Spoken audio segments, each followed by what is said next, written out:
நூலக ஞானி ரங்கநாதனுடைய சிஷ்யன் பார்த்தசாரதி பெருமாள் 92 வயது கிழவன் பேசுகிறேன். மெய்யூர் என்ற கிராமத்தில் பிறந்து அந்த கிராமத்தில் இருந்ததால் நம்முடைய பூவண்ணன் இவர் மெய்யூரா பொய்யூர் போகார் என்பதற்காக இப்பொழுது நான் சொல்லப்போவது உண்மையானது. திருவண்ணாமலையில் 1945 பெரியாரின் சீடனானேன். 1953 அண்ணாவின் தம்பியானேன்.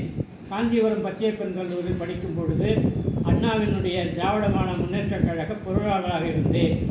அவருக்கு தினமும் மாலையில் 2 வருஷம் அவரை பலமுறை சந்தித்தேன். தம்பி, நீ ஒரு கட்சியில் சேராதே, ஏதாவது ஒரு துறையை தேர்ந்தெடுத்து அதிலே சிறப்பாக வா என்றார். அதனால் அறிவுத்துறையை தேர்ந்தெடுத்து இப்பொழுது தமிழ்நாட்டினுடைய பொதுமக்கள் அனைவருக்கும் அறிவுத்துறையில் பொது அறிவு விலங்கு துறையில் நூலகப் பணி ஆற்றிக் கொண்டிருக்கிறேன்.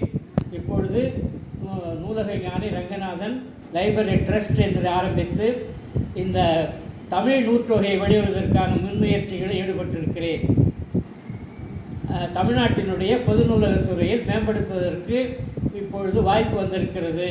புதிய அரசாங்கம் ஜனநாயகனாகிய புதிய அமைச்சர், புதிய முதலமைச்சர், ஜனநாயகம் வெற்றிவேலர் 38 மாவட்டங்களிலும் நூலக ஆணைக்குழுவை அமைத்து ஜனநாயகப்படுத்த வேண்டும். அவர்கள்தான் புத்தகங்களை வாங்க வேண்டும், அவர்கள்தான் புத்தகத்தை தேர்ந்தெடுக்க வேண்டும். அரசாங்கம் ஆணையிடலாம், வாங்கலாம், ஆகவே அதை செய்ய வேண்டும்.